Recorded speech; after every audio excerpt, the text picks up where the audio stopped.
আজি আমাৰ মাজত উপস্থিত ভাৰতৰ কমিউনিকেশ্যন বিভাগৰ মন্ত্ৰী তথা উত্তৰ পূব উন্নয়ন বিভাগৰ মন্ত্ৰী শ্ৰী জ্যোতিৰাদিত্য সিন্ধিয়া ডাঙৰীয়া, অসম চৰকাৰৰ ৰাজহ আৰু তথ্য প্ৰযুক্তি বিভাগৰ মন্ত্ৰী কেশৱ মহন্ত ডাঙৰীয়া, টাটা সন্সৰ chairman and managing director Shri N Chandrasekaran ডাঙৰীয়া, CMD BSNL Shri A Robert J Ravi, BSNLৰ শ্ৰী সুধাকৰ ৰাও পাপা আৰু ডিপাৰ্টমেণ্ট অফ টেলিকমিউনিকেশ্যনৰ শ্ৰী সুৰেশ পুৰী ডাঙৰীয়া, উপস্থিত ৰাইজ, আইমাতৃসকল আৰু যুৱক যুৱতী বন্ধু বান্ধৱীসকল, আমি কিছুদিন আগতে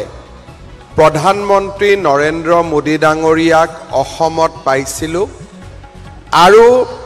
তেখেতে আমাৰ পৰা এটা প্ৰতিশ্ৰুতি লৈছিলে যে আমি সকলোৱে স্বদেশী যাতে ব্যৱহাৰ কৰোঁ। স্বদেশীৰ ব্যাখ্যা দাঙি ধৰি প্ৰধানমন্ত্ৰী নৰেন্দ্ৰ মোদী ডাঙৰীয়াই কৈছিলে যে যি সম্পদ বা যি সামগ্ৰী ভাৰতত উৎপন্ন হয় তাকে আমি স্বদেশী বুলি গণ্য কৰিম আৰু আমাৰ দৈনন্দিন জীৱন যাত্ৰাত আমি স্বদেশী সামগ্ৰী ব্যৱহাৰ কৰিম আৰু তেনেধৰণে ভাৰত এখন আত্মনিৰ্ভৰশীল ৰাষ্ট্ৰলৈ পৰিৱৰ্তন হ'ব। আমি সকলোৱে আমাৰ লগত মোবাইল ফোন আছে। আমাৰ মোবাইল ফোনবোৰ হয় এয়াৰটেলৰ আমাৰ লগত কানেকশ্যন আছে, নহ'লে আমাৰ লগত ৰিলায়েন্স জিঅ'ৰ কানেকশ্যন আছে আৰু কিছুমানৰ হাতত BSNLৰো কানেকশ্যন আছে। কিন্তু আমি যদি চাব যাওঁ এই গোটেই network, tower, telephone, optical fibre, ইয়াৰ টেকন'লজি, ইয়াৰ ছফ্টৱেৰ ৰিলায়েন্সে হওক, এয়াৰটেলে হওক বা আজিলৈকে BSNLে হওক, আমি বিদেশৰ পৰা লৈ আহি আমি আমাৰ ভাৰতত ৰাইজৰ সুবিধাৰ কাৰণে আমি বহুৱাইছিলোঁ। প্ৰধানমন্ত্ৰী নৰেন্দ্ৰ মোদী ডাঙৰীয়াই আজিৰ পৰা কেইবছৰমান আগতে ডিপাৰ্টমেণ্ট অফ টেলিকমিউনিকেশ্যন BSNL আৰু টাটা গ্ৰুপক দায়িত্ব দিছিলে, TCSক দায়িত্ব দিছিলে যে আমাৰ মোবাইল নেটৱৰ্ক এনেকুৱা হ'ব লাগে যাতে প্ৰত্যেকটো পোষ্ট, প্ৰত্যেকটো পোল স্বদেশী হয়, ছফ্টৱেৰ স্বদেশী হয়, মেচিন স্বদেশী হয় আৰু আনকি ইয়াৰ বাবে আমি যি অপটিকেল ফাইবাৰ লে কৰোঁ সিও যাতে স্বদেশী হয়। স্বদেশীৰ অৰ্থ ভাৰতবৰ্ষতে ইয়াৰ নিৰ্মাণ হ'ব লাগিব। যিহেতু আমাৰ ভাৰতত এনেকুৱা সামগ্ৰী কেতিয়াও উৎপাদন কৰা হোৱা নাছিলে, টাটা গ্ৰুপ, TCS, CDOT এনেকৈ আমাৰ ইয়াৰ কেইবাটাও অনুষ্ঠানে লগ লাগি ভাৰতত আত্মনিৰ্ভৰ স্বদেশী টেলিফোন নেটৱৰ্ক এটা গঢ়ি তুলিবলৈ যত্ন কৰিছিল। আজি আমাৰ বাবে গৌৰৱৰ কথা যে প্ৰধানমন্ত্ৰী নৰেন্দ্ৰ মোদী ডাঙৰীয়াই আজি সেই 4G স্বদেশী নেটৱৰ্ক, য'ত নেকি এপদো বিদেশৰ পৰা অনা বস্তু নাই, সেই সমগ্ৰ নেটৱৰ্কটো আজি দেশৰ বাবে উৎসৰ্গা কৰিব। এই স্বদেশী মোবাইল নেটৱৰ্কৰ বাবে মাননীয় মন্ত্ৰী জ্যোতিৰাদিত্য সিন্ধিয়াৰ নেতৃত্বত 92,633টা 4G টাৱাৰ দেশত স্থাপন কৰা হৈছে। সমগ্ৰ ছফ্টৱেৰ, অপটিকেল ফাইবাৰ স্বদেশীলৈ ৰূপান্তৰ কৰা হৈছে আৰু আজি অকল ভাৰতীয় নিৰ্মাণ কৰা আৰু ভাৰতত নিৰ্মাণ কৰা আমি BSNLৰ 4G নেটৱৰ্ক আমি নতুন ৰূপত দেখা পাম অৰ্থাৎ ৰিলায়েন্স আৰু এয়াৰটেল বা BSNLে আজিলৈকে য'ত য'ত প্ৰয়োজন সাপেক্ষে বিদেশী সামগ্ৰী ব্যৱহাৰ কৰিছিলে কাৰণ বিশ্বৰ 4খন দেশতহে এনেকৈ স্বদেশী সামগ্ৰী উৎপাদন কৰা হয় আজি প্ৰধানমন্ত্ৰী নৰেন্দ্ৰ মোদী ডাঙৰীয়াই শুভ উদ্বোধন কৰাৰ লগে লগে ভাৰত বিশ্বৰ ভিতৰত পঞ্চমখন ৰাষ্ট্ৰ হ'ব যাৰ নিজৰ নেটৱৰ্ক নিজৰ টেকনলজি আৰু ইয়াত এটাও বিদেশৰ পৰা ৰপ্তানি কৰা সামগ্ৰী নাথাকিব আজি মই অত্যন্ত আনন্দিত যে এনে এটা মহান অনুষ্ঠান আৰম্ভ কৰিবৰ বাবে মাননীয় জ্যোতিৰাদিত্য সিন্ধিয়াই অসমক বাছি লৈছে আৰু আমাৰ অসমৰ পবিত্ৰ ভূমিৰ পৰাই আজি BSNLে নিজৰ ৰূপালী জয়ন্তী সিলভাৰ জুবলি সমাৰোহ আজি আমাৰ লগত একেলগে তেওঁলোকে পালন কৰিছে আপোনালোকে জানি ভাল পাব যে অহা কিছুদিনৰ ভিতৰতে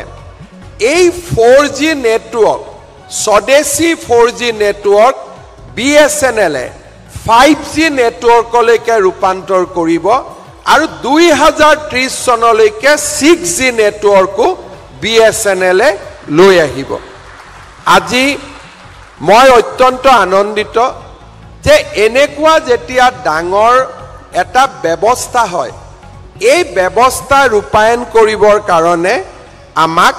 ডেটা সেন্টাৰ লাগে য'ত নেকি ডেটা ৰখা হয় ডেটাক প্ৰসেস কৰা হয় আৰু এই ডেটা সময়ত ব্যৱহাৰ কৰা হয় ভাৰতৰ 5টা জাগাত 5টা স্থানত BSNLৰ ডেটা সেন্টাৰ হ'ব তাৰ ভিতৰত অন্যতম এটা সেন্টাৰ আমাৰ গুৱাহাটী হ'ব গুৱাহাটীত আমাৰ ডেটা সেন্টাৰ থাকিব যদি আমাৰ এটা ডেটা সেন্টাৰ ইয়াত আহে লাহে লাহে আপোনালোকে গম পাব যে বৰজাৰ বিমানকোঠৰ কাষত থকা আমাৰ যি IT পাৰ্ক আছে তাত এনেকৈ কেইবাটাও ডেটা সেন্টাৰৰ কাম আমি আগুৱাই লৈ গৈছো ইয়াৰ ফলত অসমৰ শিক্ষিত যুৱক যুৱতী বেংগালুৰুত যোৱাৰ পৰিৱৰ্তে অসমতে ডেটা সেন্টাৰত কাম কৰিব পাৰিব আমাৰ অসমত ইতিমধ্যে ইনফোসিসৰ পৰা আৰম্ভ কৰি কেইবাটাও এয়াৰটেলেও আমাৰ ইয়াত ডেটা সেন্টাৰ কৰিছে এই গোটেই ব্যৱস্থা সমূহে আমাৰ নিবনুৱা যুৱক যুৱতীক কৰ্ম সংস্থাপনৰ এটা পথ দেখুৱাইছে মই হসাকৈ আজি গৌৰৱান্বিত যে আমাৰ ইয়াতে অকল ডেটা সেন্টাৰে নহয় যোৱাবাৰ এডভান্টেজ অসমত আহোতে মাননীয় মন্ত্ৰী জ্যোতিৰাদিত্য সিন্ধিয়াই গুৱাহাটী বিশ্ববিদ্যালয়ত এটা 5G ল্যাব স্থাপনৰ প্ৰতিশ্ৰুতি দিছিল আজি সেই 5G ল্যাবো কাৰ্যক্ষম হৈছে জ্যোতিৰাদিত্য সিন্ধিয়া ডাঙৰীয়াই এডভান্টেজ অসমৰ সময়ত আমাক যি প্ৰতিশ্ৰুতি দি থৈ গৈছিল সেই প্ৰতিশ্ৰুতি আখৰে আখৰে পালন কৰিছে শ্ৰদ্ধাৰ ৰাইজ আত্মনিৰ্ভৰশীলতা আৰু স্বদেশী আমাৰ ভাৰতৰ বাবে এটা ডাঙৰ প্ৰত্যাহ্বান প্ৰধানমন্ত্ৰী নৰেন্দ্ৰ মোদী ডাঙৰীয়াই যি ধৰণে BSNLৰ সমগ্ৰ মোবাইল টেলিফোনি আজি স্বদেশীলৈ ৰূপান্তৰ কৰিলে সেই ধৰণে কম্পিউটাৰ গাড়ী মোবাইলত থকা চিপছ তাকো স্বদেশতে বনাবৰ বাবে এক বৃহৎ কৰ্মযজ্ঞ আৰম্ভ কৰিছে আমাৰ মাজত বহি থকা টাটা সন্সৰ মেনেজিং ডাইৰেক্টৰ N চন্দ্ৰশেখৰন ডাঙৰীয়াৰ উদ্যোগত স্বদেশী চিপছ বনোৱাৰ প্ৰথমটো কাৰখানা আমাৰ জাগিৰোডত 30,000 কোটি টকা ব্যয় কৰি চন্দ্ৰশেখৰন ডাঙৰীয়াৰ উদ্যোগত নিৰ্মাণ কৰা হৈছে আৰু আজি আপোনালোকে গলে দেখা পাব কি দ্ৰুত গতিত তা কাম আগবাঢ়িছে। অৰ্থাৎ প্ৰথম টেলিফোন, তাৰ পিছত টেলিফোন গাড়ীৰ ভিতৰত থকা চিপছ, এই গোটেইবোৰ আজি প্ৰধানমন্ত্ৰী ডাঙৰীয়াই স্বদেশী কৰিবৰ বাবে আগবাঢ়ি আহিছে। আমি অত্যন্ত আনন্দিত। ডেটা চেণ্টাৰে হওক, সেমি কণ্ডাক্টৰে হওক, এই গোটেইবিলাকৰ ক্ষেত্ৰত প্ৰধানমন্ত্ৰী নৰেন্দ্ৰ মোদী ডাঙৰীয়া, মন্ত্ৰী জ্যোতিৰাদিত্য সিন্ধিয়া সকলোৱে অসমক এটা কেন্দ্ৰবিন্দু হিচাপে গ্ৰহণ কৰিছে। मैं आसामवासियों का ओर से माननीय मंत्री ज्योतिरादित्य सिंधिया जी को बहुत बहुत धन्यवाद देता हूं कि आपने पूरा 4G नेटवर्क को स्वदेशी किया है और ये नेटवर्क को लॉन्च करने के लिए आप खुद गुवाहाटी आया। आप मध्य प्रदेश भी जा सकते थे, आप गुजरात भी जा सकते थे, लेकिन आप गुवाहाटी आने का निर्णय लिया। इसलिए मैं आपको बहुत बहुत धन्यवाद देता हूं। टाटा सन्स की एमडी चंद्रशेखरन जी हमारे बीच में हैं। मेरा मानना है आज तो चंद्रशेखरन जी यहाँ 4G लॉन्च के लिए आया है, लेकिन बहुत जल्द वो जागी रोड में हमारा सेमीकंडक्टर इंडस्ट्री भी उद्घाटन करने के लिए जरूर जल्दी ही हमारा बीच में आएगा।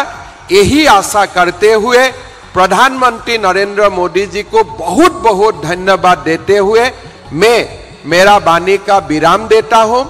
सभा में माननीय मंत्री सिंधिया जी का भाषण की तुरंत बाद हम लोग सब प्रधानमंत्री नरेंद्र मोदी जी का जो अनुष्ठान होगा पटना से,